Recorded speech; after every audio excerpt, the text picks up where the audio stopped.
Good looking cabin. I wouldn't have done that mustard color, but it's good. Well, he let it go. I tried to get him to do the outside, do some maintenance, and he let it go. And then finally, he had to have this company come up, and they literally sandblasted the whole thing.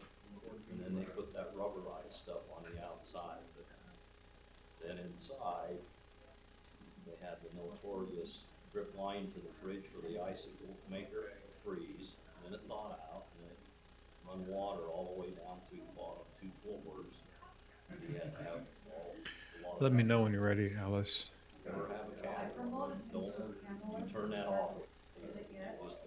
Just don't. Have some flood sensors. Right. Floor. Tell you. Cameras in there. You got phone Yes. service. Yeah. Spencer, can you hear us? I saw it was back. Yeah, can you hear me now? I can hear you now. So there's 2 Okay, of us thank you. here. Mike is out of town and can't participate by Zoom either, so it's just you and I, Spencer. So we'll go ahead and welcome everybody and get this started. Turn that up like us old people can't hear. Yeah. Yes, ma'am. Is that better? Thank you. Should be good now. 4 or 5. I don't know how you count it. I'll turn up both of them. I'm trying to not eat this thing. Is that better? Can you hear it? Thank you. Great. Okay, we'll go ahead and get started. Let's look at, we have approval for meetings of May 12th, June 17th, and August 3rd. Is there any discussion on any of those 3 items, Spencer? I don't have anything. I would go ahead and make a motion that we would approve the minutes for May 12th, June 17th, and August 3rd. Without any Okay. changes. Okay, I can second that motion. All in favor, say aye. Aye. That's 2-0. And again, their 3rd member is out of town, out of reach by Zoom or phone. So it'll be just 2 of us on this meeting today. Then let's go ahead and get started with the agenda number 5, discuss the Alred water usage and potential agreements, continue from last meeting in May. Is that for you, Ben? I don't know a lot of the details, but maybe Brady can speak to this one, I would hope, because I wasn't there in the meeting when the all red water issues were brought up. Can you tell us the background of that? Sorry. This has kind of been an ongoing issue, and it changed a little bit last year where they sold their property to Mr. Dewsnip here. So they do not have the water rights that they had before, so we were charging them for power to pump the water up the hill to the tanks. They'd pay for the electricity because they own the water. We've discussed now how to handle that where they don't own the water, and I think it was kind of determined in the last meeting. We'll have to review back through the notes that the subdivision is in favor of letting him continue to graze because it keeps them in a green belt situation. Okay. And they don't want to have the amount of costs go up too much that might deter him from leaving. But so we need to have something worked out with him, whether we charge him power rates plus a connection rate every year or however else they want to do it. But that still needs to be determined where it Okay. changed again. How has it been handled in the past? The last 3 years, he's paid for the electricity. Just the electricity alone? Plus, we charged him a connection fee, I think, Okay. for the 6 months they were using. So he kind of paid into the system plus his electrical charges to pump the water. We figured, I think he's been roughly 100,000 gallons, 120,000 gallons of water a year to water the sheep. Yes. Okay. Ben, any other discussion on that item? Nothing else for me. So you have a lot of discretion there as a board if there's things you want to do in terms of charging, as long as you can, make some findings of a reasonable relation to what's being charged and why it's being charged. You have broad discretion there. Well, this is strictly a discussion, so we don't have any conclusions to come on this particular one. Is this something we have to bring up again and finalize? what, I guess, look at the files from the past 3 years and see if we just have to continue it for another 3 years or longer. You don't have to continue it for 3 more years, but yeah, if you haven't noticed it as an action item for today, it would be safest to continue it. Okay. It's been noticed enough that you could probably take action, but it would be cleanest and safest to say we're going to continue this. But this is your chance to give direction and guidance to staff if there are things you want us to look into and say, what would electricity rate look like in the upcoming year? What would other charges be? What reasonable charges could you recommend? We can either do that analysis, or maybe some people here would know it off the top of their head. But you can give direction and guidance to us now.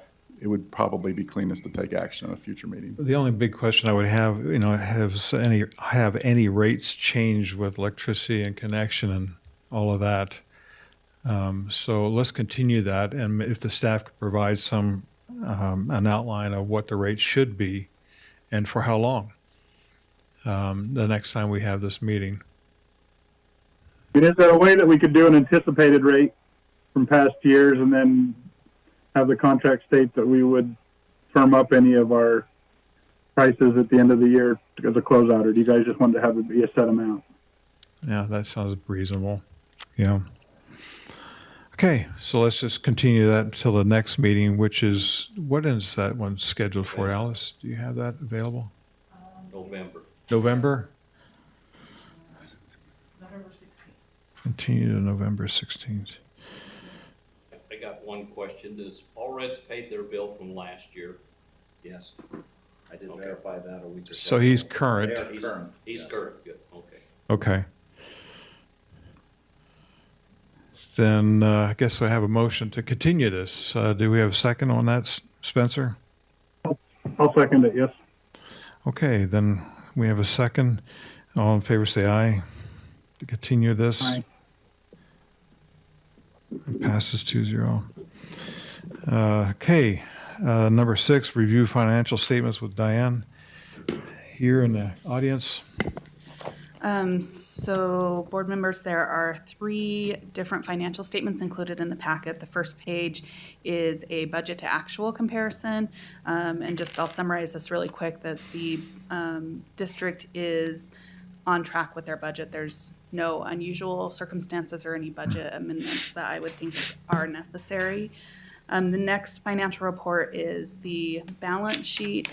And the 2 numbers that I usually like to highlight on this are the cash balance, which as of July 31st, 2021, the cash balance for the general fund, or essentially like basic district operations, is $102,000. The cash balance for capital projects is $108,000, and then the fund balance number. So fund balance for the operational account is $107,000, and for capital projects is also $108,000. So from a balance sheet perspective, the district is in a favorable financial position. And then the last financial report is the income statement that just shows the revenues and expenditures, which is what creates the fund balance. And again, going back to the budget and to actual, the district is on track with its budget. So if there's any specific questions about those 3 financial statements, I'd be happy to answer them. Spencer, do you have this in front of you? Do you have any questions? I don't really have any questions. Seems that, okay.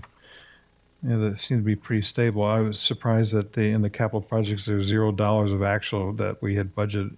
The 217, we actually didn't use any, which is a little unusual for any organization. So I'm surprised by that.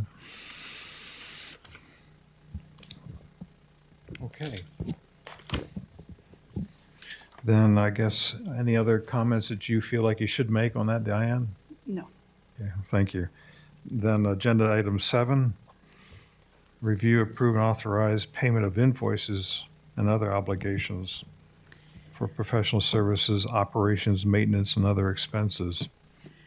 So the 3 items that are on the list to be approved are, first of all, secure instant payments. So from our accounts receivable perspective, one of the things that we implemented within the last few months is the ability for customers to be able to pay electronically. That's either with a credit card or with their checking account. If they pay with a credit card, there's a fee associated with that the customer would pay themselves. But if they choose to use the bank account, there's a fee of 49 cents. And our position is that encourages people to pay because they don't have to pay for postage, and we get our money sooner because it's electronically sent. And so our treasurer's office, the Utah County Treasurer's Office at least, they have an ACH free option, and we would recommend the district having the same thing. And I, since we've implemented this, the majority of customers, between the county and the district who pay electronically, there's a big portion of people from the district that are paying, so they've totally taken advantage of this option. And where it's a more like a regular utility billing, I think that makes sense. So we're asking for $100 for that ACH free option. There was a line transmitter that needed to be repaired. The board had approved $200, but it came in at $273. So the $73 differential needs to be approved. And then we just kind of wanted to have open approval so that when Brady, if there's things that come up for parts that need to be approved of $2,500, that would sort of be a blanket approval for small parts. And one that's not on the list that came to my attention after this document was prepared is that there was a SCADA repair cost of $1,837. And at the board's approval, I'd ask that be added to this list. And what's the SCADA again? I saw that. I wasn't sure what that meant.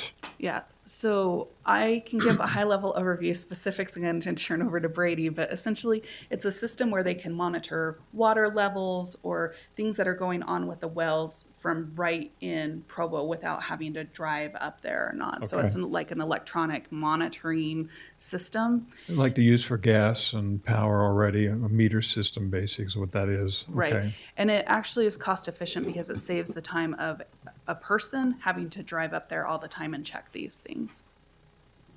Okay. Comment?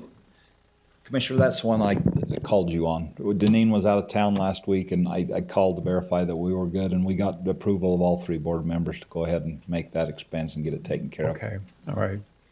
And the to be determined name in that payments to be approved block for vendor name, it's a miscellaneous parts of the $2,500. That doesn't offend the RFP process at all because these are pieces leading up to $2,500. Correct. Okay. Right. And it just gives the ability, so when these small things come up, Brady can just take care of them without having to get the approval for every single expenditure. That makes sense. What's the portable toilets that we have up there in the bill for $925? So that had to do with the gas station that the water We had to was, shut their water off. yeah, the water was shut off, right. And that expense was previously approved by the board. Yes. I remember that. How long Okay. was the So water? that sounds good. How long did water have to be shut off for those folks? We're down for 10 days probably. How long? Waiting to get a week to 10 days. Wow. yeah. Okay. Okay. So do we have a motion to approve or disapprove the Yep. proposals I here? will go ahead.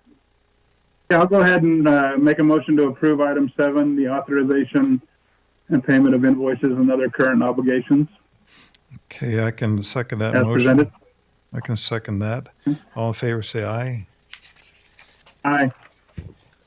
Okay, item number 8.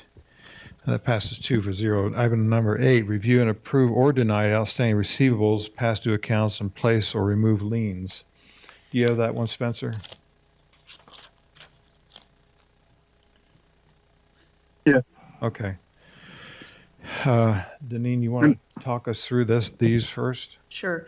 So there was a lien previously placed on a property that hadn't been paid for the 3 months. They have since, that resident has since come in and paid that amount, so that lien can be released now. So we'll work with the attorney's office on getting something drafted to release that lien. board action may be required for some customers who've requested that some of their late fees be waived. So the first person is Lot 66C, and they were the ones who had the lien, and they just requested a one-time courtesy. To my knowledge, they have never had their fees waived previously, and they are current now. The Lot 62D, their automatic payments stopped, and again, they have not previously requested a late fee, so we would ask the board to consider waiving those fees. And then just for informational purposes, we have 2 lots that are somewhat past due on their balances. The first one, there's a second notice that's been sent. It's the third notice. When a third notice is sent and they don't pay, that's when the lien would be placed on their property. So that one's becoming pretty past due. The other one, we've only sent the first notice on. And then there's another property where they are current with their water connection fees or their monthly fees, but they have some past due late fees. The resident had previously requested that their late fees be waived, and the board didn't approve it because it wasn't the first time. But just so you know, that those late fees have still not been paid. So again, that customer previously requested it, but the board didn't approve it. And so you're referring to Lot 18, Plat D is the one Correct. that's repeatedly late? Right. Okay. Right. Well, they're current right now, except for those past late fees. Okay. Any further staff discussion on that? I don't have any further discussion. Okay. When it comes to late fees, the board has the authorization, has the authority and discretion to waive those. The considerations ought to be, being reasonable and being compassionate, but also being fair to other property owners. So you should certainly keep in mind that there are reasons why late penalties are assessed, and decide if there are compelling reasons in specific cases, whether they're justified, and move forward on the basis of the board's discretion. Okay. Any thoughts, Spencer? No,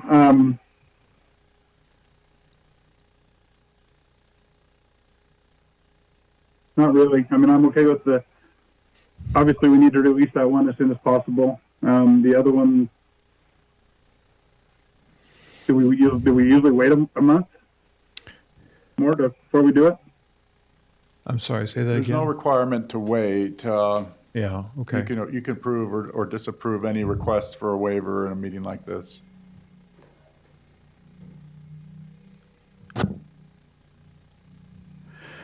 I'm inclined to go ahead and waive the fees. My only concern is Lot 18, Plat D. It's been repeated in the past, but, and they've been unpaid, but otherwise they're current. Mm-hmm.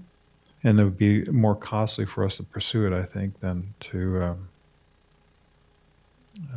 collect. Yeah, it's unlikely we would pursue a lien for unpaid penalties like that, but they would continue to accrue further penalties over time. So that it's like I said, in the board's discretion. What's your leaning, Spencer? I guess we should go ahead and waive them. My only hang up would be is if there is past experience with this, but you're right. It probably would cost us more to lien than would be the advantage of it. So would you like to make a motion on this list 1 through 5? Of course, there's nothing on number 4.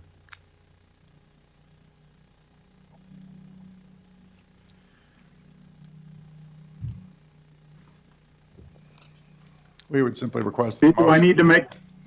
Go ahead. I was going to say, the motion should be really clear on each lot, what your intent is for the fees associated, or the penalties associated with each lot. Okay, so we'll just take one at a time then. None on number 1. Number 2, we have the 166D. Your feelings, your vote on that, Spencer?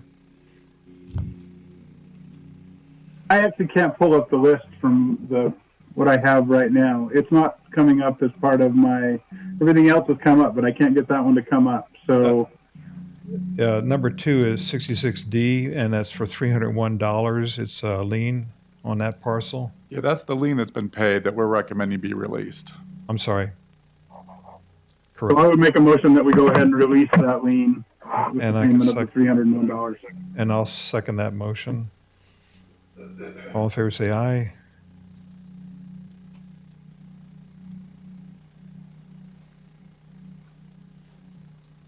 Yes.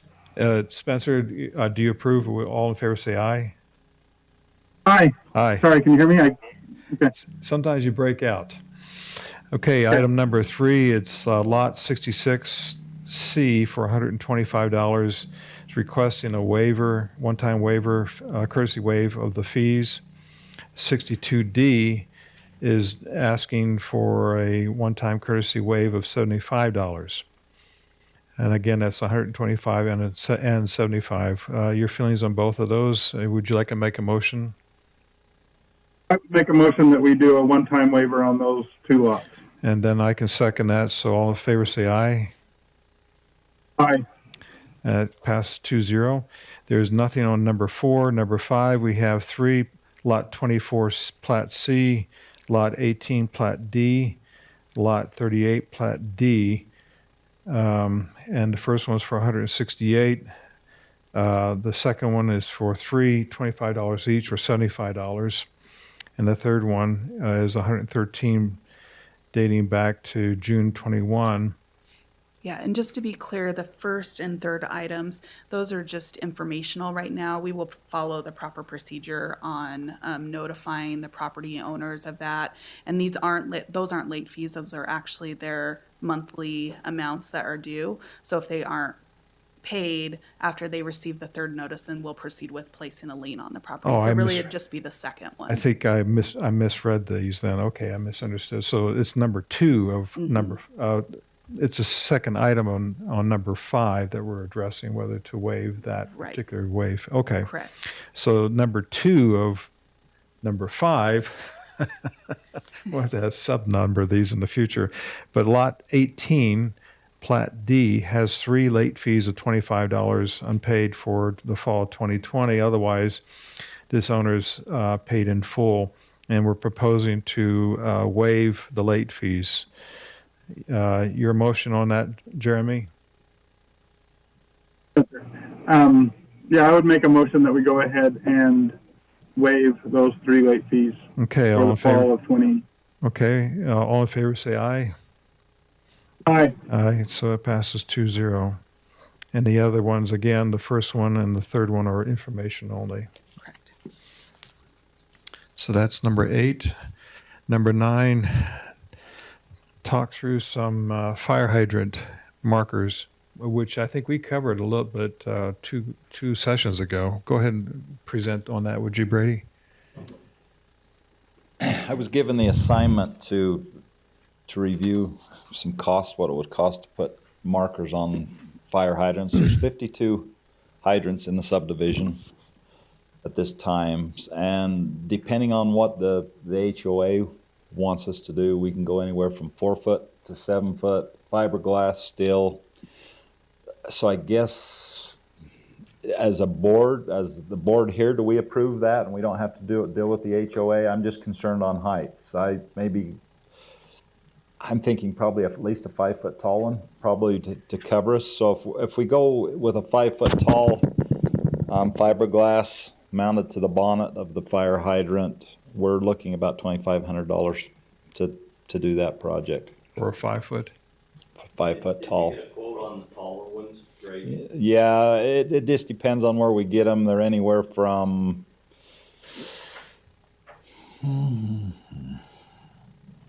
$2,800 on up to $3,400, depending on which ones we go with, to go with a 7 footer. I think a 5 foot would be tall enough, and the fiberglass I think would be good, because if somebody does hit it with their snowmobile, it flips it rather than a still one that's going to maybe It'll cause snap. some damage or hurt somebody. So, Does that allow any money for installation? yes, it does. That includes some money for our people, and we'll just work it in when we're up there doing meter reads or whatever else we need to do, and we'll just Have to look at it, you know, historically, what's the snow depth of that area? And maybe what we should do is just simply authorize the price range of 25 to 3,500, you say? Yeah. Depending on the size? $2,500 up to as high as $3,400. 34? Maybe we should motion that we authorize $2,500 to $3,400 in case the 7-foot is more appropriate in some areas or throughout the whole area. You have to decide that later and work it out with the HOA. Okay. Rather than trying to fix it now and then we learn later on that is not what was needed, but something more or less. That makes sense. This is probably going to be going in oncoming costs because these are going to get, Damn. even the fiberglass ones, I've had experience that we break a certain amount of them every year. About The snowmobiles. So we'll lose about 5 of these 52 that we'll put in. Yeah, and that price did include 3 extras because I have to buy them in lots of 5 to get a better price. So that would leave us 3 extras for breakage or whatever else somebody decides they want them to put on their Oh, bicycles. Or We'll store whatever. those extra 3s at Spencer's house There in you his go. garage and he can hang on to it for us. Yeah, I'll make a motion that we approve up to $3,400 for the Public Works Department to buy fire hydrant markers. And it seems to fit within a budget. I can second that motion. All in favor, say aye. Aye. Okay, that passes then 2-0 up to $3,400.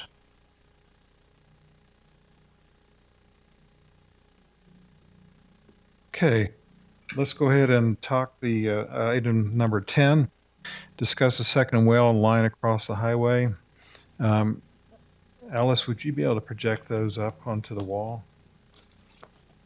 Or Tom? It is the agenda item 10. That's the Soldier Summit well is a breakdown. There's 2 items. Well, it's a spreadsheet showing the costs. And the second one is a photograph, an aerial view of where that line would go. Maybe you can talk us through that.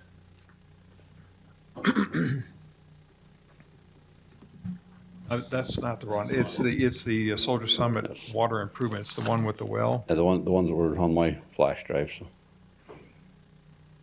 Yeah, there's that one, and then there's another one. It's a breakdown of the costs.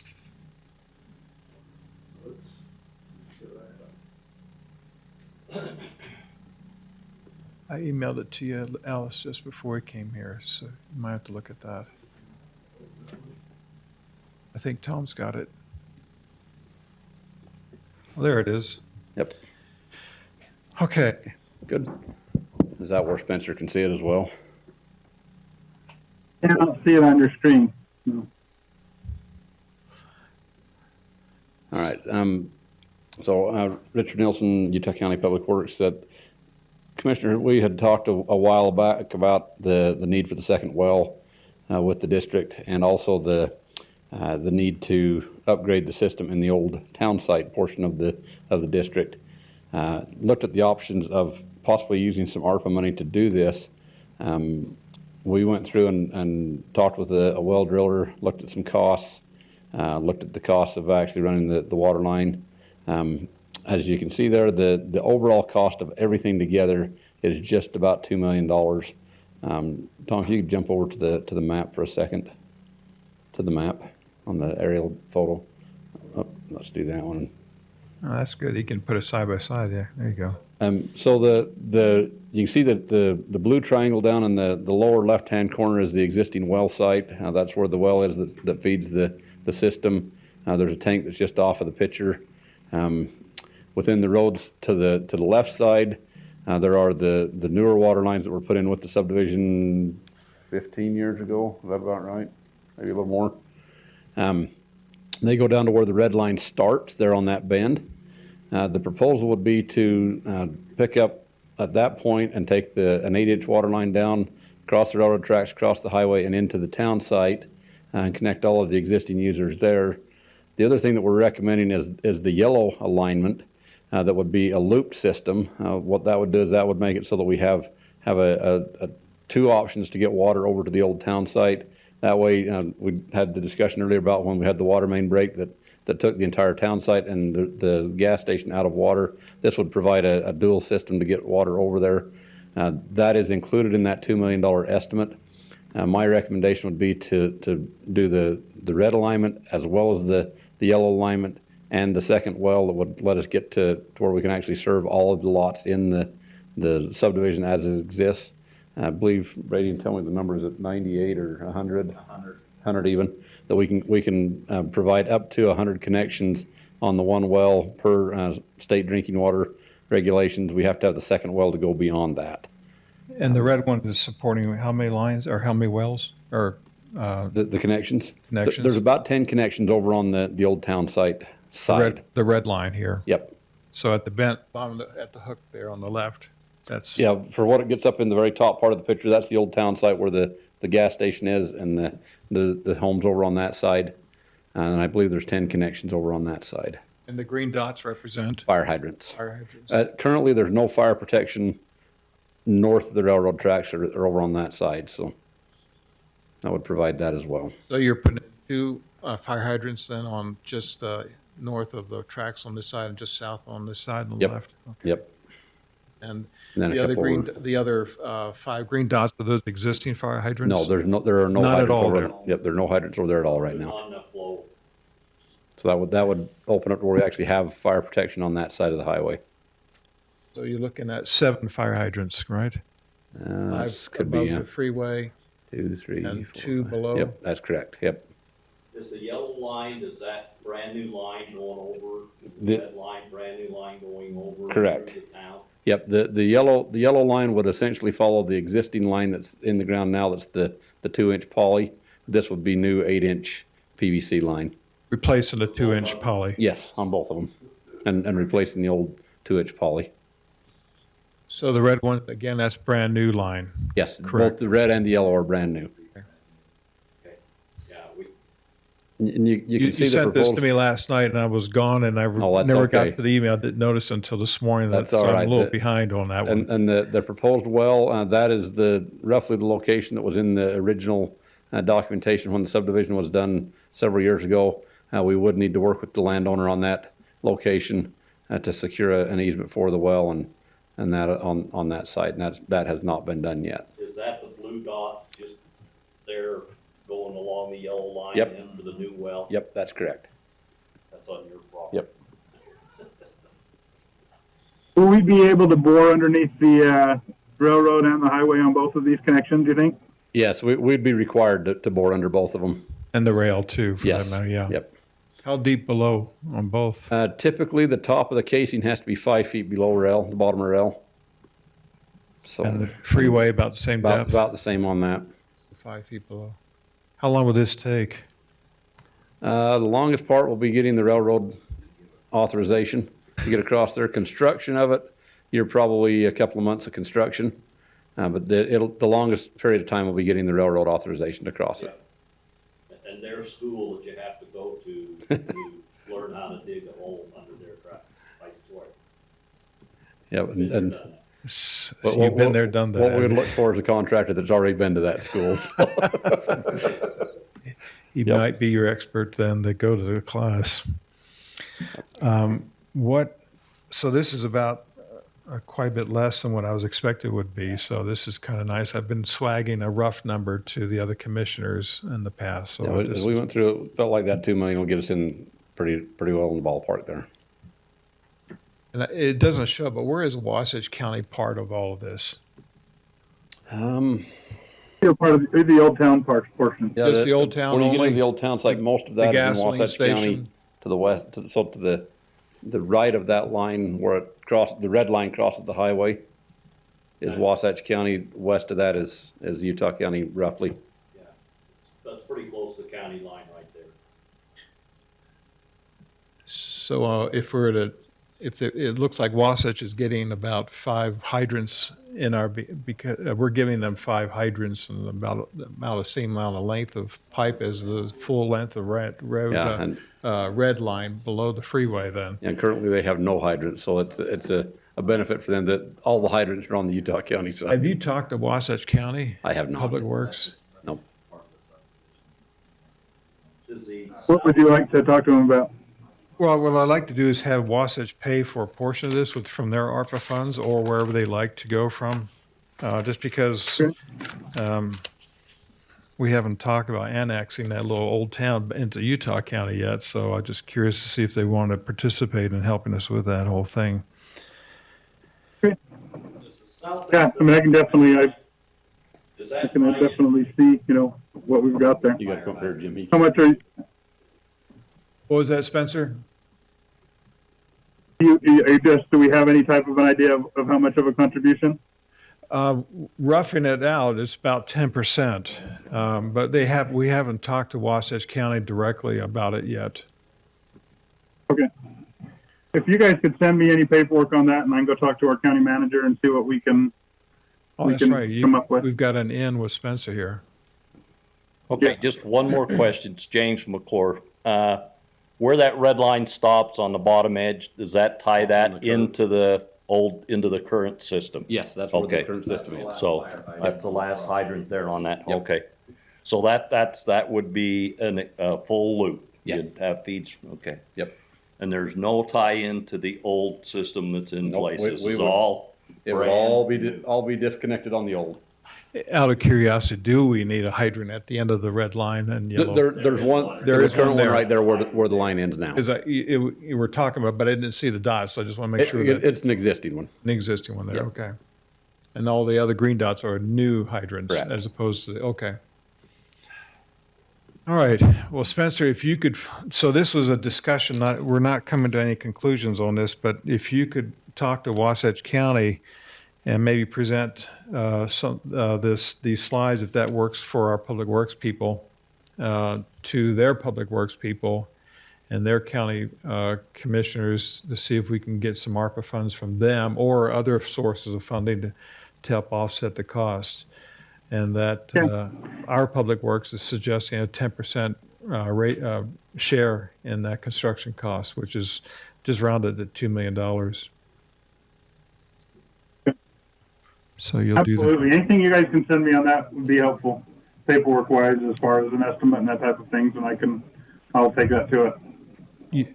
Yeah, Richard Nielsen, he's Public Works Director. He'll send it to you. I've already just texted our county manager to see if I can sit down with him and figure out what we can do. Okay, good. That would be great. Then on to agenda number 11, discuss availability of water shares. Brady Christensen, Utah County Public Works. This item was we're getting close to our connections. We are roughly between 80 and 85 connections right now. So we want to progressively hit the ground running on this and get everything squared around. So we would like to bring, is this the one, I'm sorry, I don't have my agenda in front of me. Is this one where we're requesting to get a water engineer on board, or am I looking at That would be the wrong? next one. That's the next one? Yeah. Okay. So water shares that's why we need why the next one's on the item. We need to get a engineer and or a water rights attorney on board to work with the landowner to see if we can acquire the water rights that are needed to make this happen, and to investigate the previous commitments, and just so we know we're all on the same page and we can get this thing rolling. I imagine the paperwork's going to take as long as the construction part of things, so. And that's part of this whole water infrastructure. Okay, so it's all related to the second well. It is. Okay. And so we're at 80 or 85 shares, and we need how many? 100. 100? Okay, and so the lawyer or attorney or engineer or both would be a temporary thing. It would be. Be hired a consultant. Okay, and We it need to sounds send out like, for an IRFP. Yes. and it sounds like this should be part of the ARPA fund breakout on your expenses. There's a line item on there for an engineer.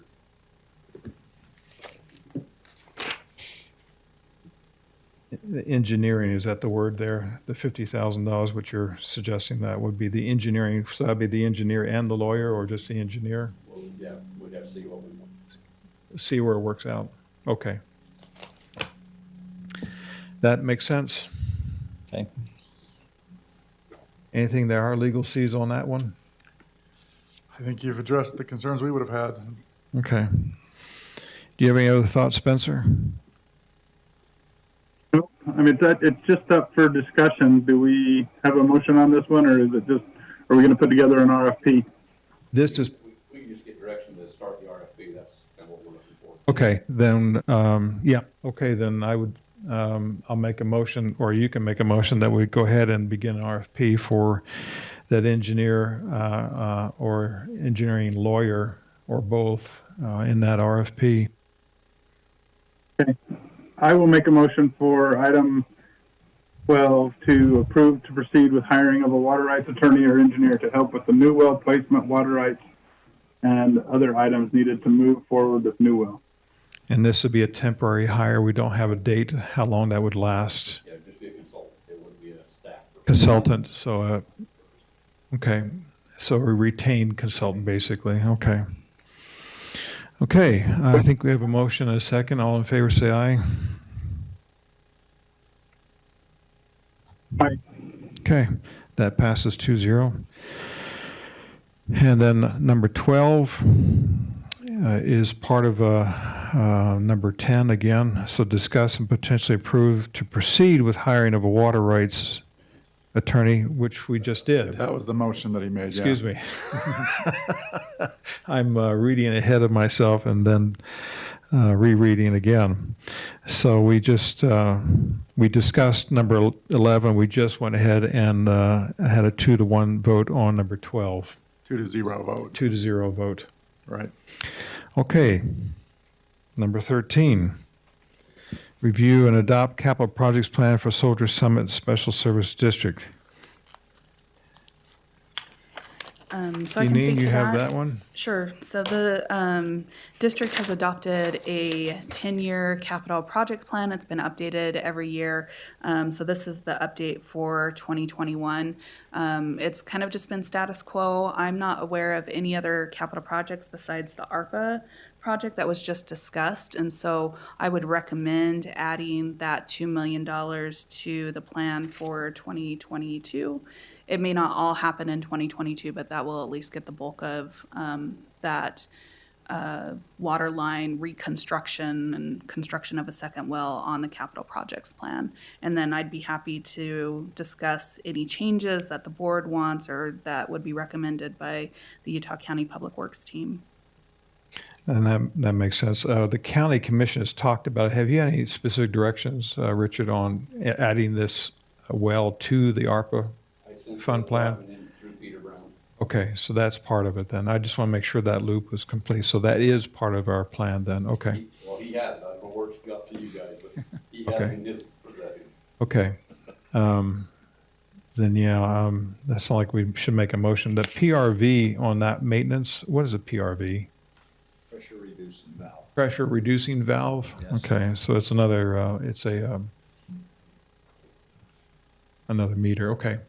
Maybe one more thing, Deneen, for next year. We're struggling finding a fencing contractor to fence around our water tanks up there. Maybe when we're doing this big construction project, it's not including in the ARPA funding, but maybe for next year for capital, we add to get the other fencing done around the other tanks. There's $25,000 for fencing Okay, on the that capital. that might do one, and that's where we're running into problems, is that the costs are so outrageous right now with contractors, and so we may need to put more than that out there. We're trying to get some you can't even get people to bid the project right now, so I'm thinking if we can tie it all into one big, do it next year. Do we So if we could maybe put 50,000 for fencing for next year, that would probably be good. The state hadn't given us a deadline or anything like that, okay.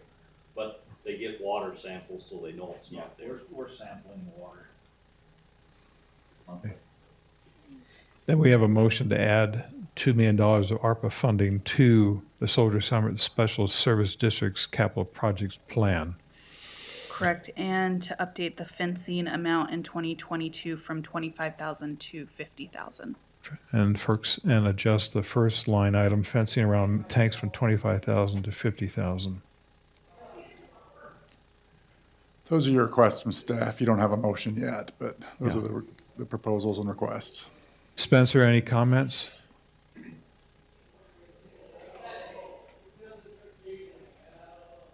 It makes sense about the fencing. I don't, the $2 million, we haven't totally made sure where that's coming from yet. It's Part of the motion, but we, maybe we should say up to $2 million because we don't know how much the Wasatch will chip in. But Yeah, it would be ARPA funding. Yeah, and that's a great suggestion, that it be made subject to ARPA funding so that it's clear in the motion that it won't be funded if it's not funded by some other source. Did you get that, Spencer? yep, so are we ready for a motion? Yes, sir. Go ahead and make a motion that we approve the Soldier Summit SSD's capital projects plan with including some additional monies maybe for the fencing to be moved to next year and add up to $2 million of ARPA funding. I can second that motion. All in favor, say aye. Aye. That passes 2-0.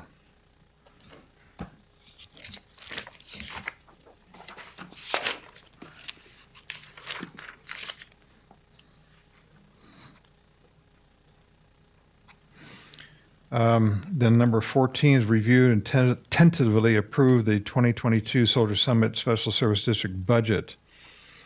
Deneen, could you talk us through that? I'm taking that the capital projects appropriate fund balance of 108,000 is coming from the general fund appropriated fund balance gross total. Is that where that one's coming from? Well, let me just give a little bit of background information. So, in accordance with state statute, the district is required to adopt a tentative budget before November 1st of each year. So this is the district's meetings that's before that date. And this isn't the final budget. We'll still have time to work on that. And essentially, everything is status quo with the budget, except for I wasn't sure what the numbers were going to come in at, so I put $1.5 million in ARPA funding, which is what shows in the capital projects as intergovernmental revenue for the ARPA water line. You know, I'd obviously recommend that we change that to $2 million. To answer your question, the $108,000 of appropriated fund balance isn't coming from the general fund. That's fund balance that has existed in previous years in the capital projects. Obviously. So on Okay. the financial statements, if you remember on the July, there's a fund balance in the general fund, and then there's a fund balance in the capital projects fund, and so it's using that fund balance just from capital projects. And essentially the philosophy has been to appropriate the entire amount of the fund balance to give the board flexibility. I mean, first of all, we just adopted the capital projects plan, and so there are, there was $79,000 in projects with another $25,000 added to that. So that allows those projects to be completed. It also allows if there's a capital project need that comes up, that can be accommodated at the board's discretion without having to amend the budget first. Okay. Then in capital projects, item 33 XXX, the intergovernmental revenue, that's the 1.5, that should be changed to, I guess, $2 million. $2 million, correct. And if you, in the future ones, could you put to the right of that in parentheses ARPA? Sure. That way it's clear where that's coming from. And on the expense side, the 492517410 ARPA water line, that number will also need to change from $1.5 million to $2 million. Correct. That would be changed to $2 million, correct. Generally on the budget, I can change it to ARPA, that's totally fine. We generally keep those categorizations general because there might be other intergovernmental revenue other than ARPA that comes in. Yes. So if there was another infrastructure grant from the federal grant, we wouldn't want to limit the budget. And so it's usually just general categories. Again, I'm happy to make the change, but just I'm wanted to just kind of thinking explain. for we don't have the depth of roots that you have on how that fund is flows. It'll be easier for us on the board as well as the public to see when you say intergovernmental revenue where that is coming from. So if we have future intergovernmental revenues that need to be added, it might have to be a new line that would be added and identify what that is, Yep, if correct. that makes sense. Any other comments from staff on this? Looks good. Spencer, do you have any No. thoughts? I don't have anything, no.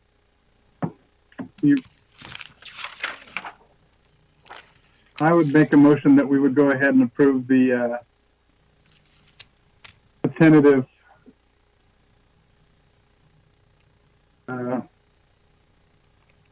budget as presented with the changes as made.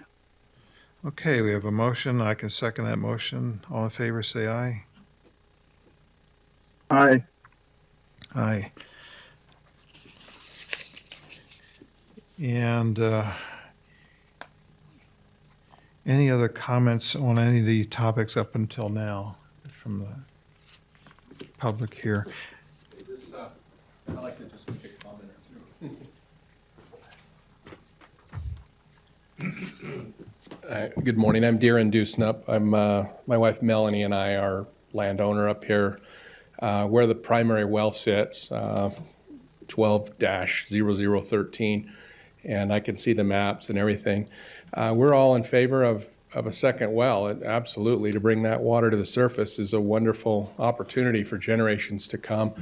What we would hope would be close interaction with our family as to the location of this.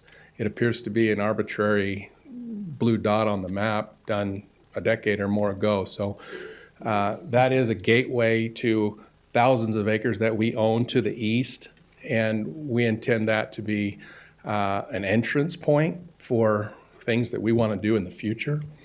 And so you might imagine that we're looking forward to not seeing that footprint expand, but actually keep down in size. So if there's a possibility of just expanding the existing well footprint, we're all for that within where it's already at currently. I know we're early in the process. I know that there's going to be a lot of talk back and forth, but just wanted to express that we're in favor, we're an advocate, but we do expect close interaction with this body.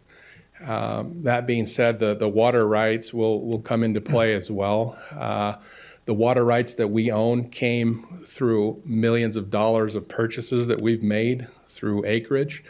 And so I know that it seems simplistic now. There's basically 3 owners of the water, but that water came at a cost, and it was part of the acreage that we've bought. And so we look forward to finding solutions here.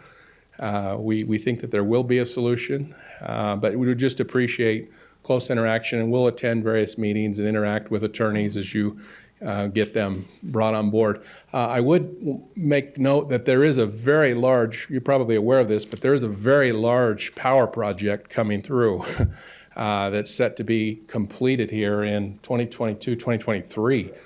And it passes over a lot of this area. I've just spent a productive year working with a great organization in Pacific Corp and Rocky Mountain Power. They've been wonderful to work with. But that could factor into what has to happen here, because it's going to go right through their easements that they've already purchased. So that's what I had. My wife and I and our family are not big developers. We're not looking for any wholesale new red ledges or anything like that, but we would like to preserve what we have there and feel that there's a good feeling here of cooperation, and that's really what I had to say today. Thank you. Thanks. If you haven't gotten to know these gentlemen, Richard and Brady, you definitely should, and keep in touch with them. Yeah. Yeah, I'm I know certain. Brady pretty well, but Good. I'm certain that as we get close to this, they'll invite the community to go to the gas station and have meetings on this whole thing. I've just got one comment about last meeting, just for a minute, because we had these, James McClure, okay?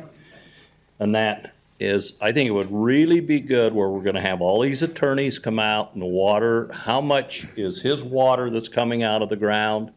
How much shares is the Conservancy District's water coming out of those wells? because we had comments of 100 second feet, you know, all of these we need specifics of who owns what.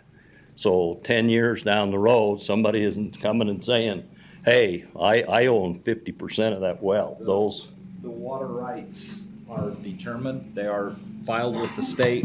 If I'm not mistaken, without my notes, we own 38.5 acre feet of water. Is that right, Mr. Dustin? Yeah.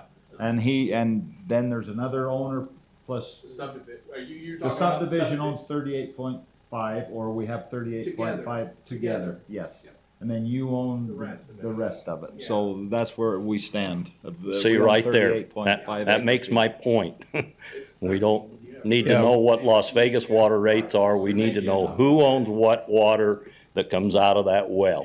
We'll stay in touch with Richard and Brady Okay. on this. Brady principally, he'll be the main Okay. guy, but we'll be working that out in the Because- coming months. The backside of that is that you've got on the other side of the street on Soldier Summit, you have got people that have sold property that they've got through tax rights that have actually told people that their water rights with this property, okay? The lots, the small lots.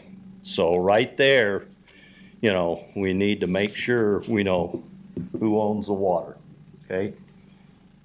So. That makes perfect sense. Thank you.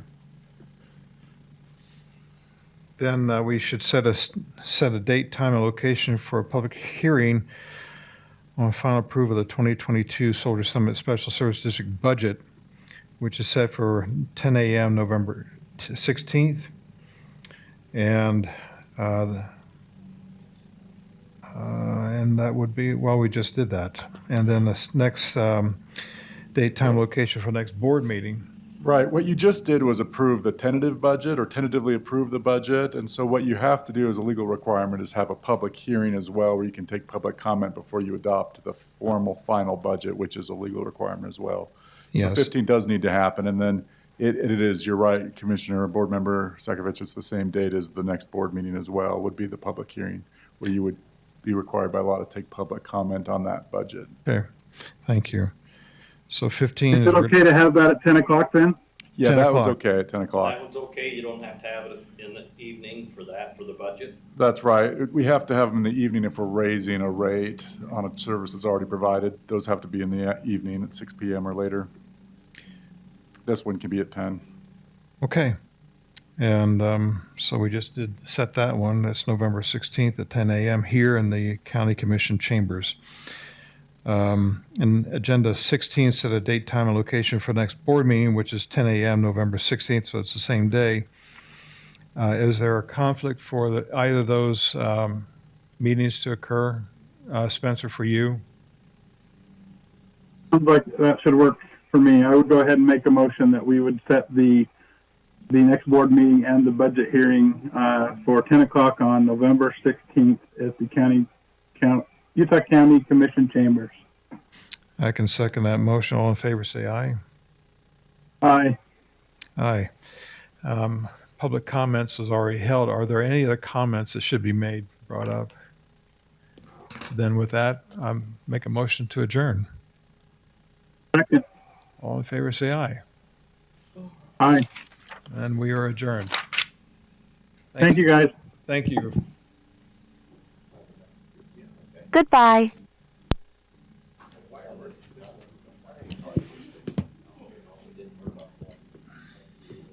Thanks, Deneen. You're welcome. Like I said, we need some of your DNA so we can grow some more Deneens. Not true.